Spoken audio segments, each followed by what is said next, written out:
Howdy neighbor, this is CowTipper Vern again. Recently I was on a channel called Advocacy and Melodies. It's a YouTube channel by an ex-2x2 from New Zealand named Tristan, and he wanted to talk to me on an interview series he calls 5 Servings of Truth. It was a really fun conversation, and I'll put a link in the description of this episode. One of his questions for me was about parenting and breaking cycles. He asked me how I felt about leaving the 2x2s and my thoughts on how that affected my family, things like that. And I started writing some notes about it for things to talk about, and I realized that there's some obvious things, like my kids don't go to meeting, they can have their hair however they want, we don't have to do buns and skirts. They have a lot more freedom on a day-to-day basis than a 2x2 kid would, and of course our religious views have changed a little bit, and we talk a lot about those types of things like that. There's some very obvious things, but I wanted to add a little more depth and give some thought to the answers, and a theme came forward in my notes that I wasn't expecting. I realized while I was writing notes for that question that a lot of the cycles that I was breaking were rooted in things that had actually started while I was in meetings. I talk a lot about how I consciously started deconstructing at certain points, and there are certain milestones in my life that were deconstruction related or led directly to my deconstruction and led to leaving meetings, ostensibly. And those are really obvious things, and I like to talk about those too, but sometimes it's interesting to look back and realize that I might have been headed out anyway, because there were certain things that I was doing or beliefs that were developing in my mind or concepts around raising families and relationships, things like that, that maybe weren't conducive to staying in meetings. A few years ago, I was talking to a therapist, and the therapist asked me, I felt like it was offhanded, but maybe there was something behind this question. She had asked me about leaving meetings, and I had talked about my whole deconstruction around COVID and things like that. And she said, if COVID hadn't happened, do you think you would have left? And I said, I don't know.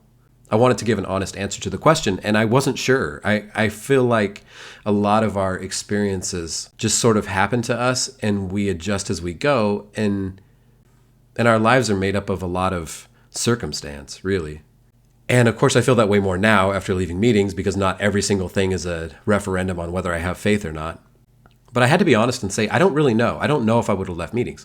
Now, I actually do think I would have, but I do think it would have taken a lot longer, honestly.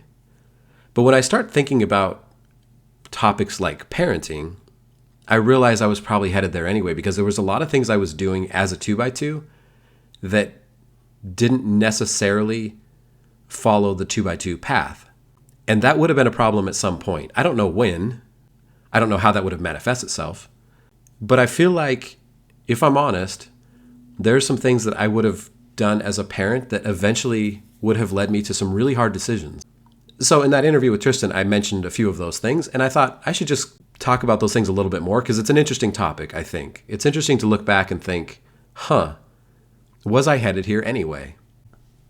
So today I'm going to talk about little landmines that I was setting for myself as a professing parent, with no intent of leaving, by the way, none at all. There was no part of me that thought I was going to leave meetings ever at this time.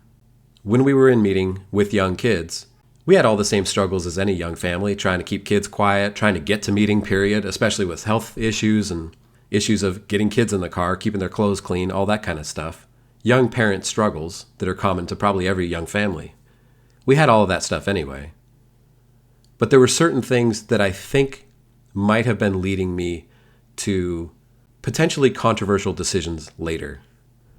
And so I thought I'd talk about a few of those things today. The reason I want to talk about it is because this being a 2x2 review, what I'm really talking about is deconstructing the 2x2 belief system while I'm in it, even unconsciously, and going against 2x2 culture without realizing it, or maybe realizing it but not realizing that it could potentially become a problem, or even if I realize that, kicking that can down the road so I didn't have to deal with it. So I'm going to talk about parenting today, but this isn't parenting advice. I'm not going to give parenting advice. I don't ever give parenting advice because that implies that I know what I'm doing, and I don't. I'm just doing the best I can here, probably like most parents. I never have parenting advice to give anyone. Like I always say, give parenting support, give encouragement, don't give advice. There's books for advice, and they're probably all wrong. I'm also going to try really hard not to be cliche with this episode. Parenting conversations so quickly turn into, I had kids and everything changed. Kids are amazing. I'm going to try not to do that. I'm going to try to not be cliche and boring talking about parenting and kids. This is just going to be a reflection of 2x2 doctrine and or culture and how that impacted my parenting and me going against it in some cases and kind of kicking the can down the road about what I was going to do about it when those two things came head to head. I'm going to talk up front just a little bit about 2x2 doctrine, and that's a fraught conversation. That's fraught territory because 2x2 doctrine is whatever we think it is. It's whatever we did yesterday. There's no doctrine written down anywhere. There's no confessions of faith, blah, blah, blah. There's no doctrine or theology written down anywhere. And that's why, as mentioned before in previous episodes, things change between territories. An overseer will decide to emphasize something at one time in history in one location, and that becomes doctrine, and even adjacent territories don't believe the same thing, and they all believe they're led by God, etc., etc. But one thing that's really common about 2x2s is that they believe that God is their father. They talk a lot about God as father. That's pretty common in evangelical communities, Christian evangelical communities, especially in the United States. A lot of churches call God Father or Father God, stuff like that. God as our Father and the church as his children is pretty common. But when I first had kids, I remember noticing how often God as a father was spoken about in gospel meetings and convention meetings, things like that, mission meetings. So much of our experience with God was framed as God is our father. He loves us like a father loves a child. Therefore, fill in the blank. Therefore, go to meeting, probably.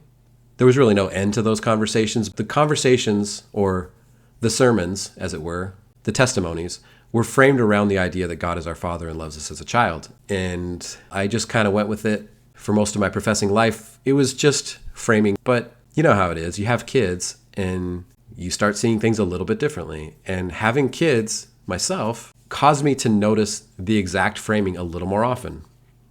Looking back, I realized how often I actually kind of disagreed with the framing. Because when you frame the entire 2x2 experience as God shepherding his children around, you had to fill in the details of that story in ways that I couldn't do as a parent. So on one hand, this episode is going to sound like me trying to become a better parent and realizing that I was running up against 2x2 culture. And that's true, probably. But really, it was me deconstructing my belief, my 2x2 faith, and maybe somewhat my religious belief. But I'll try to stick to 2x2 faith here in this episode. That deconstruction was happening because I was parenting. I was deconstructing my 2x2 faith, even unknowingly, because the relationship that 2x2 culture taught us that we had as children of God with God our Father was not the relationship I wanted to have with my kids as their father. Those things didn't match to me. So this is about that today. This episode's about that. This episode is about realizing that the relationship of God our Father to his kids through a 2x2 lens isn't necessarily what I wanted as a relationship with my own kids, and how that caused me to doubt 2x2 culture a little bit, or doubt 2x2 doctrine a little bit. This isn't just, I wanted to be a better parent, so I left meetings. It's not quite that. There is some of that. There is a little bit of 2x2 culture would have caused me to be a bad parent. But it's not quite that. It's more God as Father didn't really match me as father. And in 2x2 culture, that's a thing. They often talk about that in meetings. Oftentimes, workers will say, well, you fathers know that you feel this way about your kids. You love your kids. You want them to learn, blah, blah, blah. Well, that's just how God views you. And I didn't pay that much attention to those messages until I had kids. And then I started realizing that they didn't work, or at least they didn't work for me. So I wrote down a list of things as I was prepping for that other interview. And I talked about a few of them, and you should definitely go check out that interview. It's a really fun conversation we had. But today I'm going to expand on that a little bit. I'm going to expand on how the realizations I had as a parent changed how I viewed my relationship with God through a 2x2 lens. And I think in hindsight, what I was realizing was that 2x2 culture was unhealthy. And some of the unhealthy parts of 2x2 culture came through metaphors of God as Father. And I realized as a parent that I didn't want those messages in my family. And I didn't know what to do about it exactly, other than I just kind of didn't do them. I sort of put those things on a shelf. When I heard about God being our Father, I tried to segregate that idea from me as father to my kids, but the language is there. The language was pervasive in the culture. Now looking back, it's like, well, I was combating what I realized now were toxic ideas. But of course, I didn't allow myself to think it that way. I just realized I had to do something about it, so I was kicking the can down the road a little bit and trying to decide how I was going to parent in spite of 2x2 culture, not because of it. It's weird to think about now how often I was trying to live a good life in spite of being professing. That comes up a lot. And in hindsight, it's wild to think that I just let that go. I just let that conundrum exist in my head because I felt I had to. I had to do what I wanted to do. I had to be who I was, but I also had to be professing, so I was going to have to just mash those two ideas together somehow. And parenting was one of the places this showed up. Now, I would just say I didn't want to have a relationship with my kids similar to the one that the workers told me I had with God. I didn't want that parent-child relationship. The relationship I was told God was trying to have with me felt abusive, and so I didn't want to perpetuate that onto my kids. I wouldn't have said that at the time. I would not have. But I do now. It's clear to me now that 2x2 culture fosters really abusive relationships and therefore a gigantic, abusive, toxic culture. And I was realizing that a little bit as a parent, but I was trying to fight back against those ideas by just filtering them a little bit and making them a little better. And I'm really glad I don't have to do that anymore. So I have a short list. I'm going to try to keep this episode short. Each of these little realizations are just broken cycles from 2x2 culture. And I didn't think of them that way at the time, but it is interesting to note that I had all of these ideas while I was professing. I could have written this episode while I was professing. I would have framed it completely differently. I would have rationalized a lot, but I still could have written it. The cycles that I'm breaking now, or attempting to break now, the improvements I'm trying to make for my own family, come from realizations I had while I was professing, fully believing, never, ever intending to leave. That is not lost on me, and I don't know what to do with it. Probably nothing. But anyway, I could go on forever about this. I could go on for days, probably. I could have an infinite list, an ongoing, running list. But these are the first 5 or 6 things I thought of when I was putting together notes for that interview. Again, this is not parenting advice. This is just realizations I had about 2x2 culture and how it didn't exactly agree with me as a professing dad and a dad in general. Not even as a professing dad, just being a dad, being a father. I could rationalize a lot of stuff for a long time or just ignore a lot. I think I ignored a lot as a 2x2. I ignored a lot of really weird messages from the platform and in testimonies of the faithful. But when the time came for me to be a father, all of a sudden I had to think about those things a little more deeply, and it caused lots of little deconstruction points. I call them that now. I wouldn't have called them that at the time. Anyway, here they are. Here's my list. Number 1, obedience / not questioning. To anybody outside the 2x2s, that probably sounds funny. To combine those words together sounds strange. What do you mean obedience and not questioning? You can question and still obey. Or why is obedience such a big deal? Obedience isn't really a term we use that much in the real world anymore, probably for good reason. 2x2 culture loves obedience, loves talking about obedience. Workers constantly go on and on about obedience. Obedience to what? Well, ultimately it's obedience to God, but really it's obedience to authority within the 2x2 culture as an example of your obedience to God. No one can really say for sure if somebody's being obedient to God because no one knows what God's telling them. But workers know if you're being obedient to them, so that's the proxy. The proxy is be obedient to the workers, be obedient to elders, workers, your parents, whatever. Children, obey your parents. This is well-pleasing to the Lord. That's a Bible verse that they bring up a lot. That's really the only thing they tell kids early on, is to just be obedient to your parents. Now, okay, fine, I guess. The concept of obedience is an interesting topic and probably well worth spending hours on separately. I'm not going to, trust me. But I will say that 2x2 culture teaches other things as proxies for obedience, and one of them is questioning. If you're questioning, you're not being obedient. And that's weird. Every parent knows kids question a lot, and there's a lot of different ways to take the questions. Now, it would be gratuitous to go into this topic too much, but I think it's pretty obvious to say that that is how kids learn. They question a lot. But questioning not is a 2x2 virtue. Now, they would tell you that that's two different things. You can ask questions, but to question doctrine, to question authority, to question God, to question beliefs, all that stuff, to question the validity of anything you're doing is a negative version of questioning. It's a bad version, a sinful version of questioning. You can ask questions if you'd like for clarification, but you cannot call anything into question. They don't explicitly say that, but I think that's what they mean. I don't think I'm breaking any new ground saying that 2x2s view questions in two different ways. There's questions for clarification, which you can ask and a worker will tell you what to believe, or there's questioning people. There's questioning the workers, questioning the doctrine, questioning the validity of what you're doing. The second one is not okay, ever. The workers really need you not to question them, and if you do, it means you're struggling with disobedience.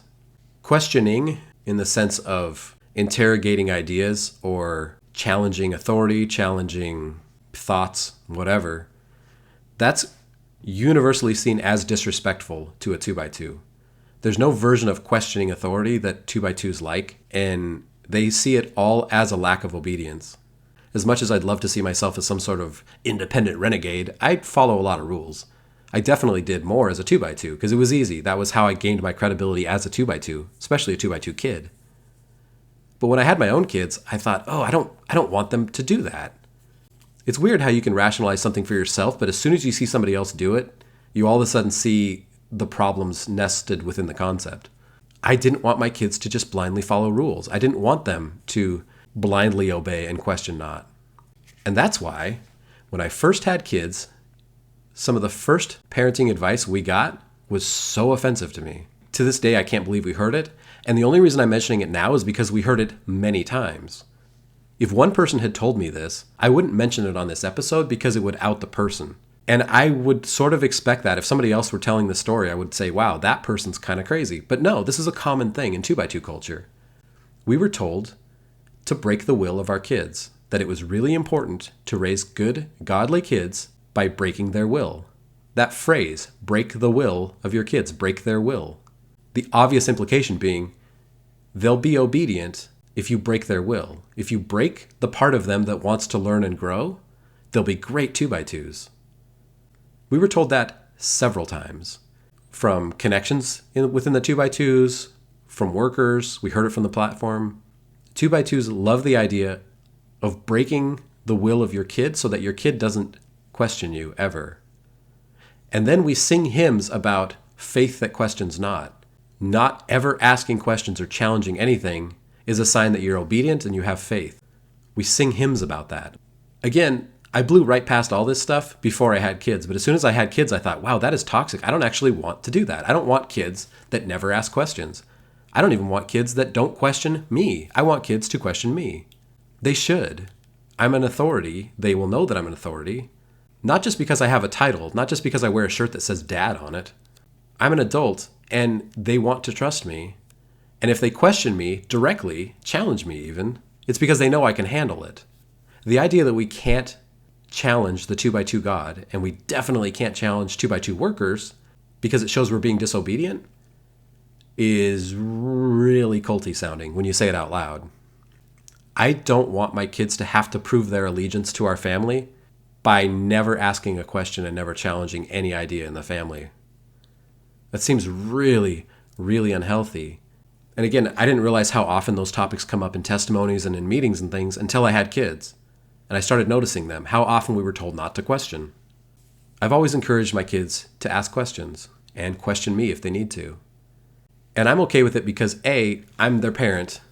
They should trust me. And B, maybe I should know. And if I don't know, then I can be a good example of learning things, going and finding out. We got a lot of resources these days. We can go learn things if we want.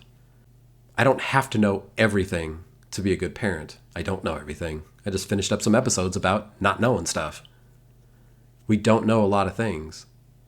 Part of being a parent is just admitting sometimes I don't know. Let's all go find out together. Let's learn.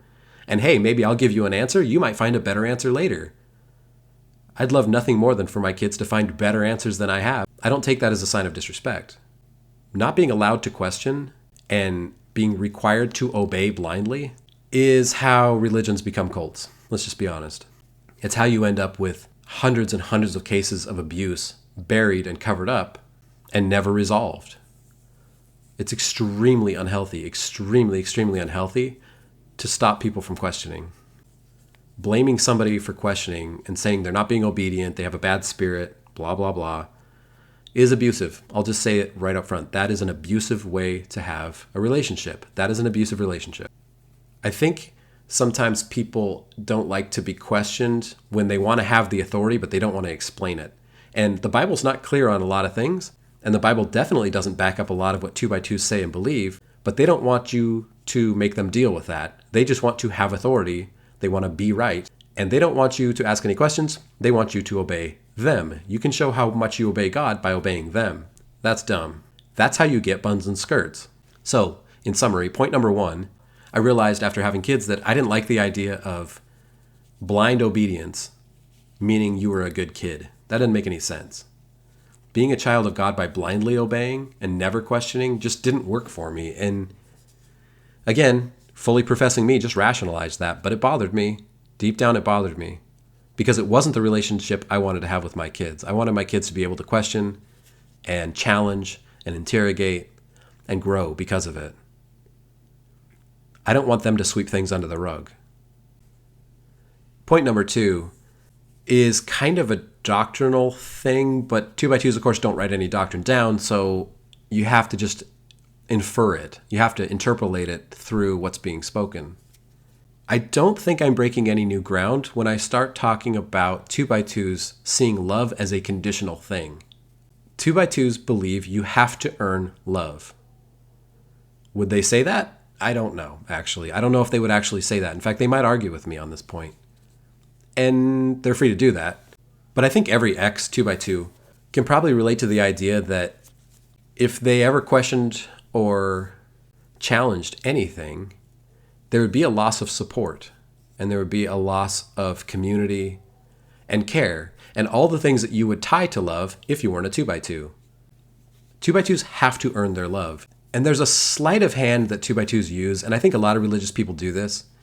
They'll do this thing where they say that if you have a bad relationship with somebody, it's because the other person loves you a lot.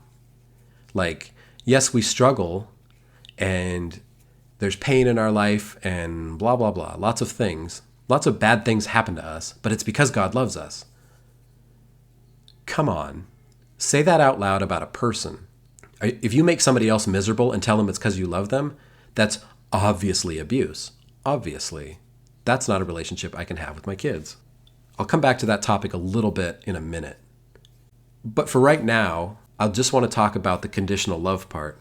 My kids never have to earn love and approval.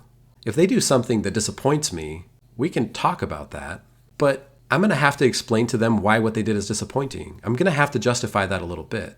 Kids don't try to disappoint their parents. That's not a thing. Of course, we have standards in our home, and we want our family to comport ourselves a certain way, but usually that's a reflection of society or the people we're around, things like that. That's usually the filter you have to use is, here's why you do this, because it's functional, and you do it this way because it's empathetic and makes other people feel good and works well for whatever system you're in at the moment, etc., etc.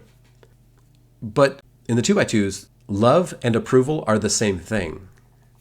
Again, they will argue with me on this, and I will argue back for a long time. I will die on the hill that love and approval are the same thing.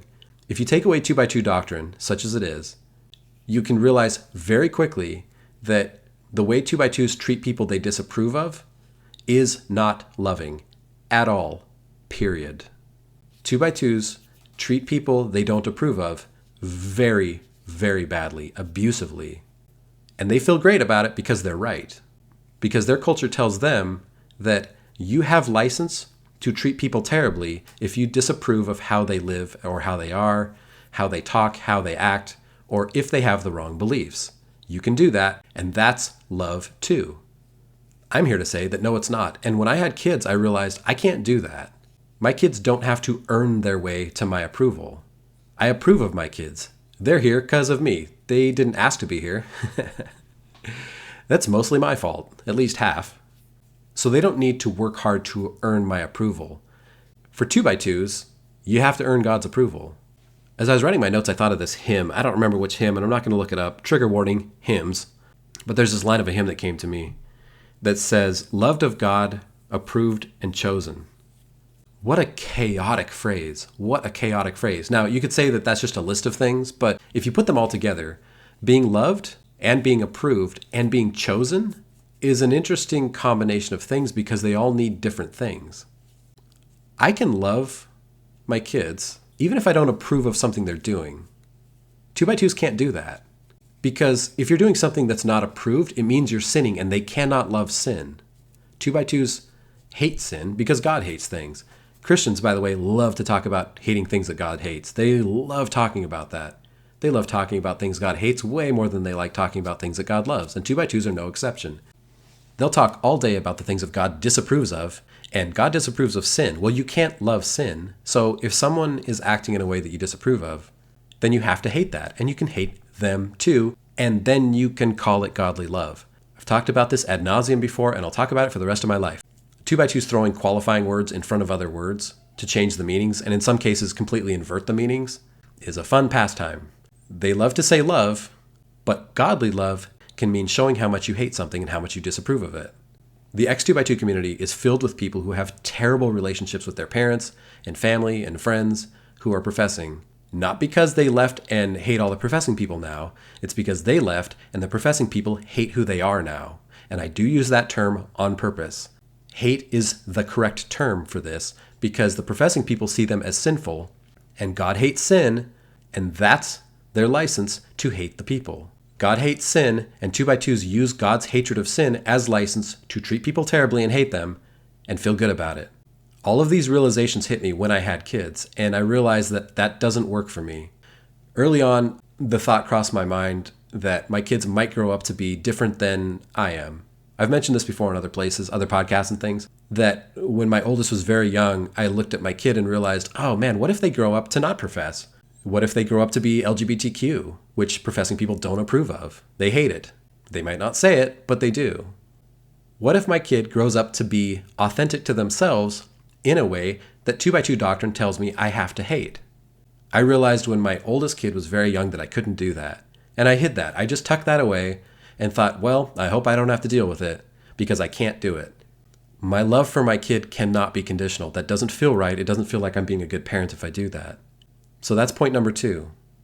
A little deconstruction point showed up for me around conditional love. I can't treat my kid differently if they're authentic to themselves. And authentic to self kind of leads to point 3. Point number 3 really is just a continuation of the last point. The last point I was talking about how kids could be disappointing to a 2x2 if they didn't act right, if they didn't exist in the right way. And so 2x2s allowed themselves to treat people they didn't like, including their own offspring in a lot of cases, with a severe amount of disdain because they weren't professing. Like I mentioned in the last point, I was concerned early on that if my kids didn't have all of the professing qualities, if they didn't want to profess, if they lived in a way that professing culture doesn't approve of, what would I do? Well, I knew right away that I would love them forever. It didn't matter. I wasn't going to think less of them. They don't have to earn my approval. But then that leads to the question of, well, why is that though? Why don't they want to be professing? Why are they something that they weren't taught to be?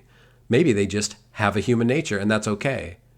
2x2 culture teaches that human nature isn't okay. So point 3 is, I didn't really want to teach my kids that they weren't okay. So much of 2x2 messaging in meetings, especially at conventions and gospel meetings, missions, where workers are speaking, so much of the messaging is, you are terrible, you are bad, you should feel bad, you were born bad, you were born fleshly, you're full of flesh, full of sin, full of evil. We have 3 enemies, the world, the flesh, and the devil. Well, one of our enemies is the flesh, ourselves. We are enemies to ourselves. I struggled with that messaging when I had kids because I thought, how in the world am I supposed to teach my kids that they are evil? They're not. They're just humans. They're people. They're here.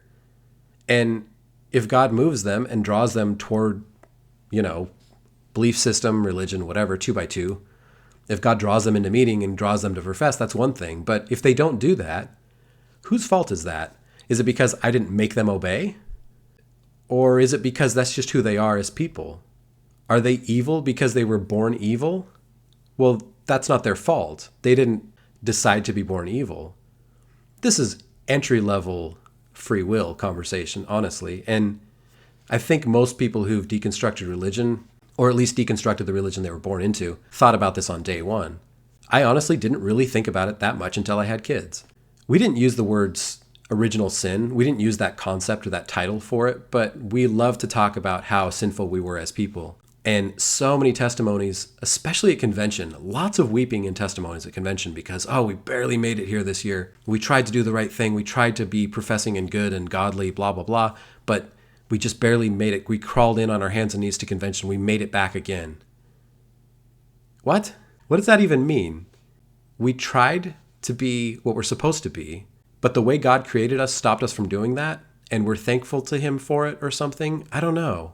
2x2 God has a funny way of creating us in miserable conditions and demanding that we make ourselves well. And yeah, there's a big theological deconstruction point there, and many people have that conversation. But for parenting, it was a hard one for me. The idea that my kids were born sinful just didn't work for me at all. I didn't like it. I didn't like the idea because even if I believed it, I couldn't tell them that. And I didn't really believe it. I mean, that belief started to go away while I was in meetings. And maybe it wasn't a conscious conversation I was having with myself, but looking back, I could tell that that was just starting to go away bit by bit. The idea that original sin was causing my kids, my own offspring, to be evil until somebody did something about it. I just can't view people that way. I don't view anybody that way.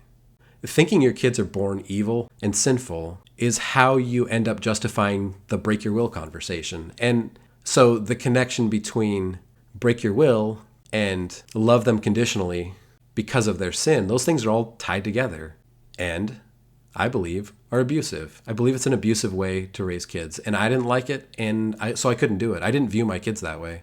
We left when our kids were pretty young, so I didn't really have to grapple with that much while we were in. But internally, it was something that I had my eye on, I have to say. Because there's no way that I could raise kids thinking that they were wrong and evil until they professed or something, until something happened to make them good. Like they had to demonstrate through obedience. It's like, so you've decided that people are born in sin and they have to earn their way back somehow. Well, how do they show that? Through obedience? Well, I didn't like that either. And I didn't have the conditional love. So the first 3 points are all just kind of tied together here. I just didn't think the original sin idea made any sense. And again, we didn't use the term original sin, but that's essentially what we're saying. We're saying that we're born in sin, and we're just soaked in this idea from the very earliest age that we are just bad people. We're evil. Everything about us, our flesh, our sin is sinful. And it just breaks my heart now. Sometimes I call into conventions and things, and I still hear little kids give testimonies where they say, oh, they tried to obey, but sometimes their sinful nature comes out or whatever, and some of them are crying, and it's like, what an abusive way to raise kids. What an awful, awful way to raise kids. To hang this thing around their neck that you are sinful. You just got to carry this thing around. You need to do better. You don't need to just make your parents happy. You need to make God happy, and you can't because you're sinful. All of that's just wrong, and that's why therapists are busy right now with a lot of X2x2s. That's all I need to say about that. So far, all the points I've made have been about God's view of his people as described by workers, not matching how I felt about my own kids. Point 4 is, what do you do about it? Point 4 is punishment. It occurred to me pretty early, much, much earlier than I would have admitted at the time, that condemning your own creation to eternal torture is kind of messed up. And I didn't know what to do with that feeling. I don't remember how old my kids were when this occurred to me, but I do remember one time thinking, what if I created a kid? What if I created a life that will end in eternal torture? Would it have been better not to have kids? I don't know if I've ever mentioned that before. I don't know if I've ever said that out loud, but that did occur to me while I was in meetings. Knowing that God disapproves of us so much that he would torture us eternally in 2x2 hell because of how we were created in the first place didn't jive with how I felt about my own kids. There's no scenario where I would wish that on them. None. Once again, the relationship between 2x2 God and his children is nothing like an actual father with actual children. I couldn't stand the idea of creating suffering. Now, there's different types of suffering, of course. There's eternal torture type of suffering. That's a theological thing. But there's other types of suffering and or punishment. 2x2s tend to conflate those two topics, I think, a little bit. This is just my read on it. They might not say this, and they might be right. I don't know. This might just be my read on what they say sometimes. I tend to think that suffering is bad, but 2x2s would say suffering is good. Now, there's a lot here, right? The 2x2s talking about suffering and me talking about punishment sounds like we're talking about two different things. And I think they actually are tied together because there's a secular version of suffering is good that makes sense. Worldly people say no pain, no gain. 2x2s say there is no gain but by a loss. That's kind of the same thing, a little bit, kind of. It's not wrong to say working hard and incurring a little bit of suffering can lead to long-term gain, can lead to a bigger prize. And that's fine. And 2x2s like that. They like being persecuted. 2x2s have a persecution complex. So the suffering they experience is usually brought on themselves to justify staying in the way, the truth. But you can understand what they're saying if you say that, hey, the heavenly goal is a great goal. It's a big goal. Eternity is in view. So a little bit of suffering now pays off later. That's fine. I understand. I can map that. I can map that idea. And there are secular versions of it. A little pain now leads to something better later. The problem is when you cross-pollinate those ideas with punishment. So punishment now corrects you to have something great later. Punishment and suffering and misery being good things is an evangelical innovation. 2x2s saying that you need to be punished, you need to have adversity, you need to have misery, you need to suffer, and suffering is necessarily a good thing, is not something I could teach my own kids. Teaching them that suffering is good and therefore punishment is good is way over the top. That I couldn't do. And so if it sounds like I'm talking about a bunch of different things and lumping them together, I am, because I think 2x2s actually do this. You start with suffering is good because you can gain something later, because it builds to something great later. But you end with the punishment you receive makes you better later. That's not the same thing. And when I had my own kids, I realized that just didn't make any sense. Again, back to the whole break your will thing. If you can punish somebody severely, that's how you show them love. No, I don't think so. I don't think punishment necessarily shows love. I think empathy shows love. Direction shows love.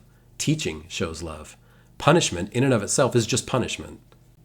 I couldn't tie those concepts together the way that I believe 2x2s do. And again, this is a very abstract section. This section, this point 4 here, is a bit of an abstraction. And I understand if it's hard to track it, but in my mind, it seems to be tied together. 2x2s love to think of negative things like suffering and misery as good things long term. And again, you can map that to suffering equals glory later. But if you conflate those ideas into punishment, you can justify punishing people because it'll be better later. You can justify treating people badly. You can justify all sorts of misery if you don't parse out which misery is just punishment and which is righteous suffering. Gratuitous misery, made up misery a lot of times, is part of the 2x2 persecution complex, and I don't get it. And if you parse that out, you start getting rid of a lot of gratuitous punishment as well.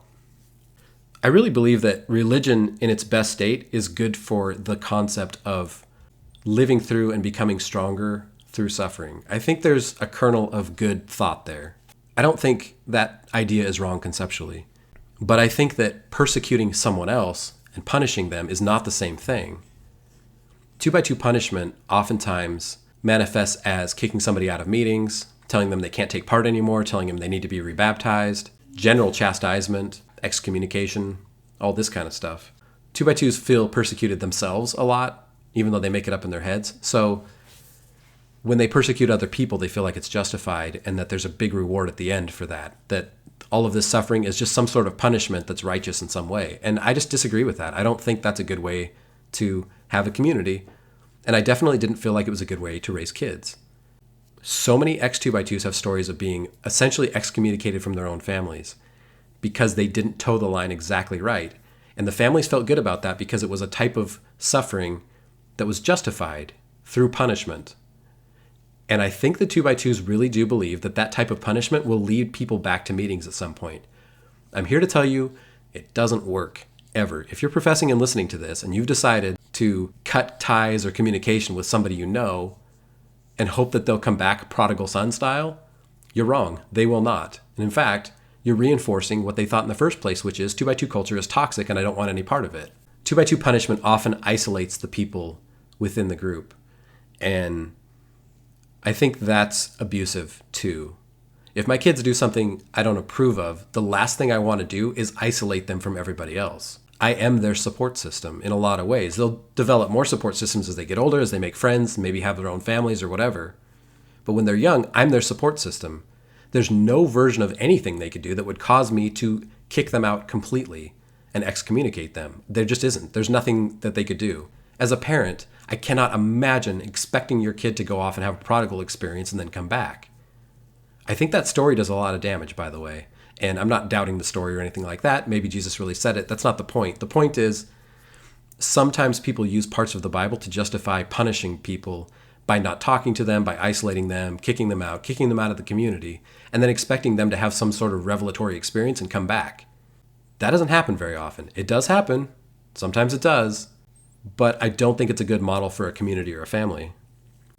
And by the way, before I leave this point, getting yourself kicked out of the 2x2 community doesn't mean you did a horrific thing. It might mean you cut bangs.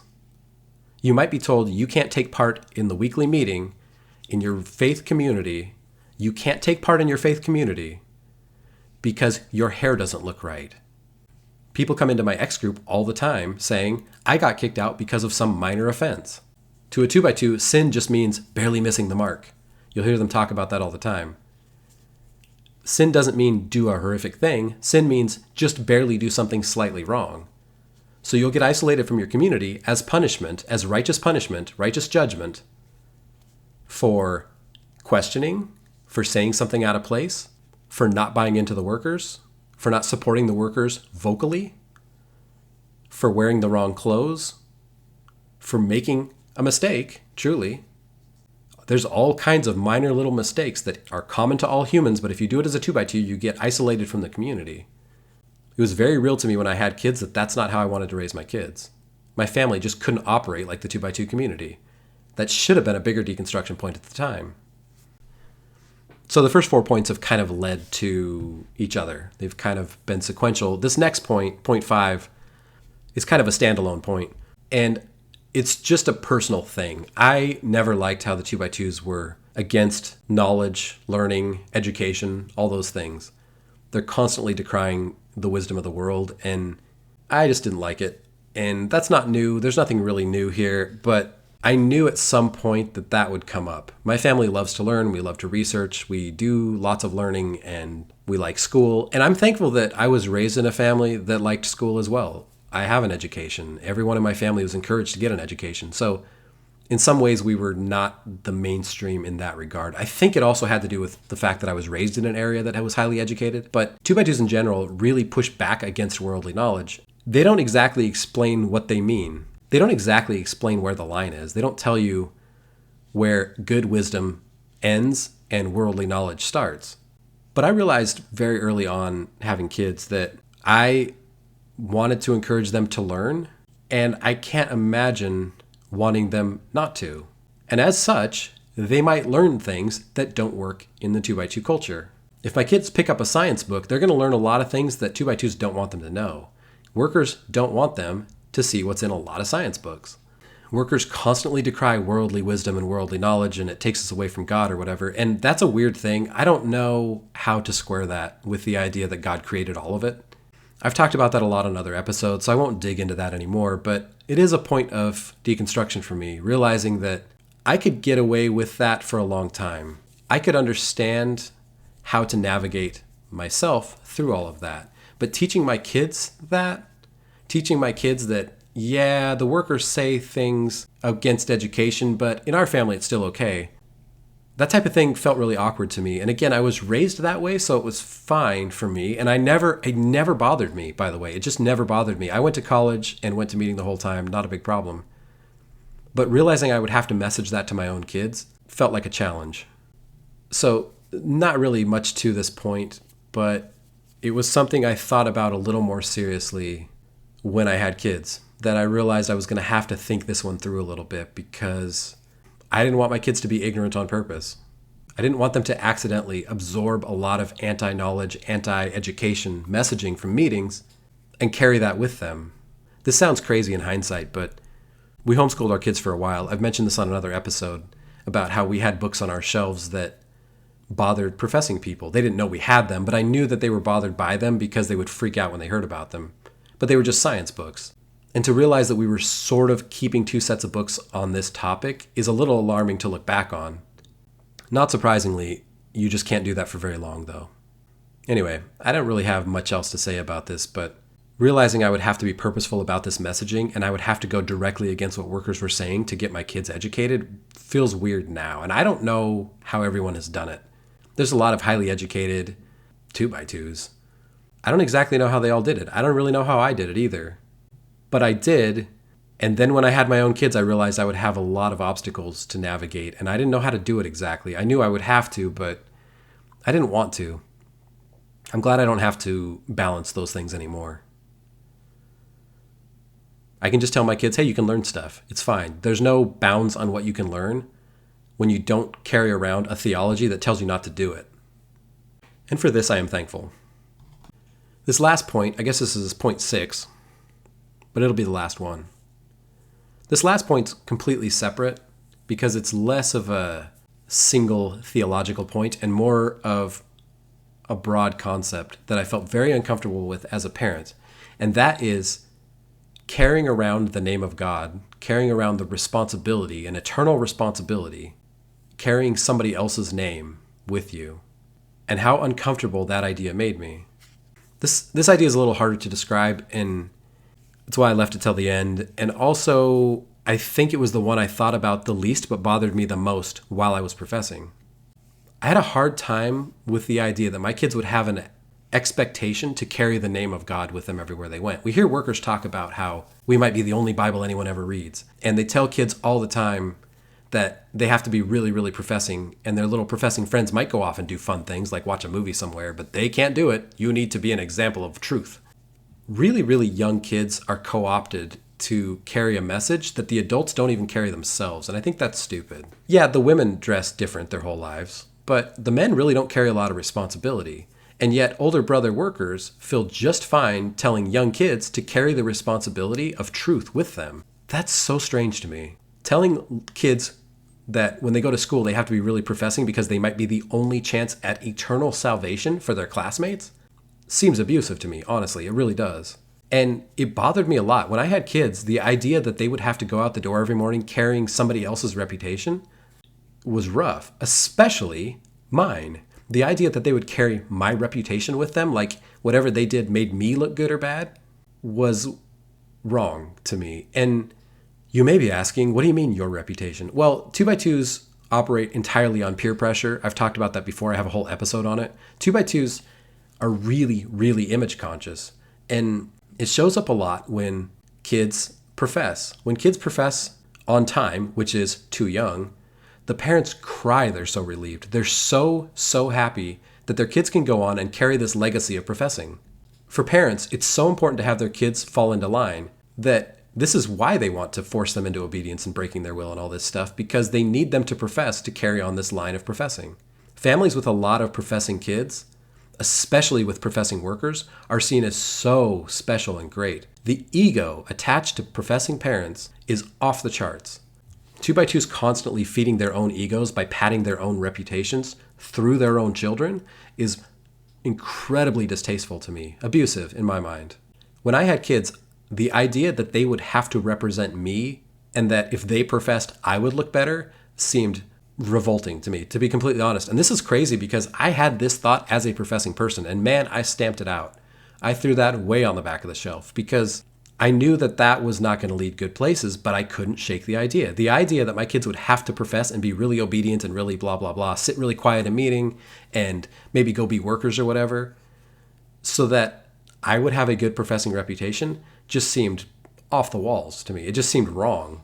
So all of the above points, I guess, do kind of lead to this point, which is I didn't want my kids to feel that pressure. I didn't want them to feel pressure to profess, to be perfect, to be obedient, to be workers.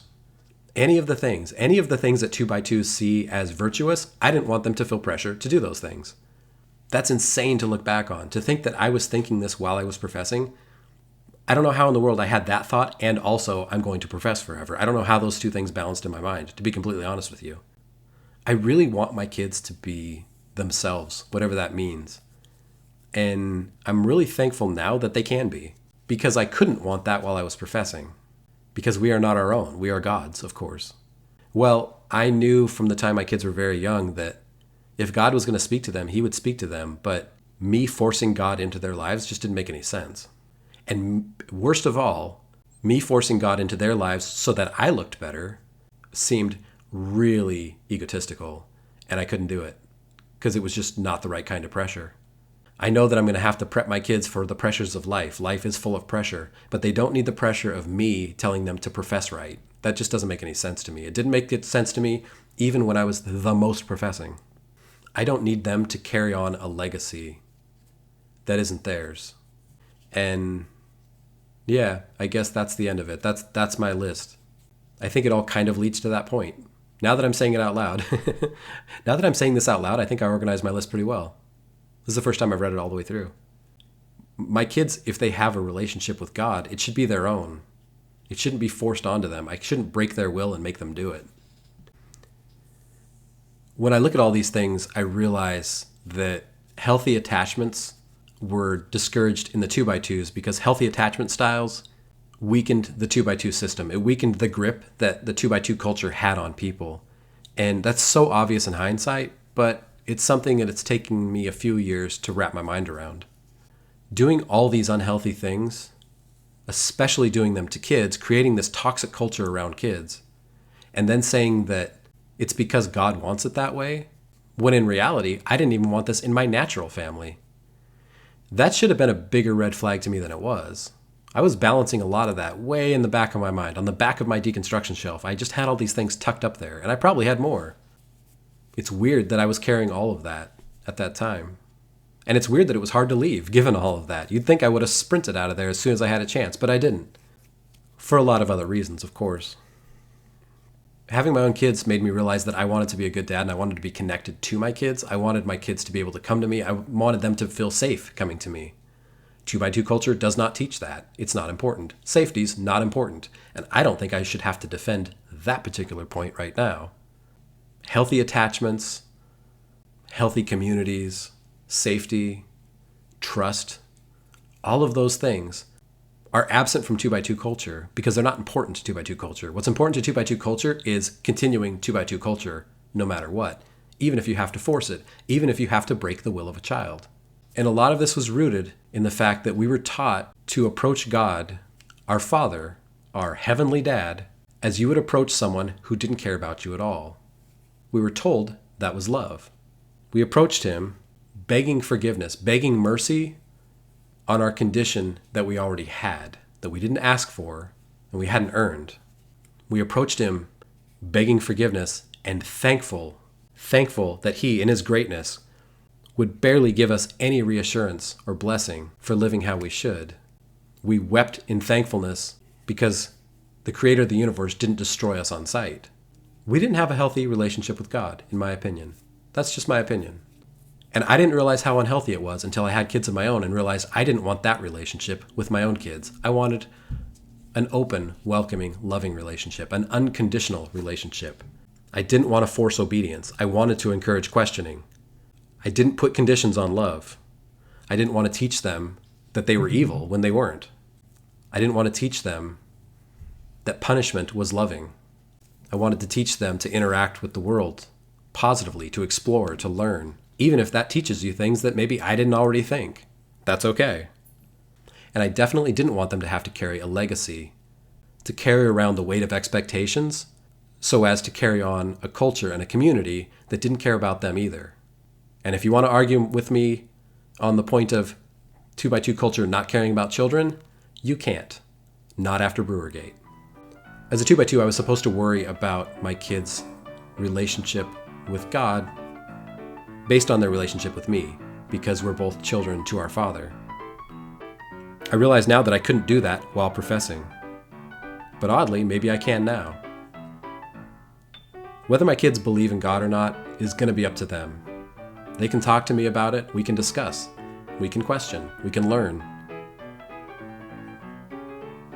But if their model of God and their relationship with God is based on their relationship with me, I hope it's the unprofessing version of me.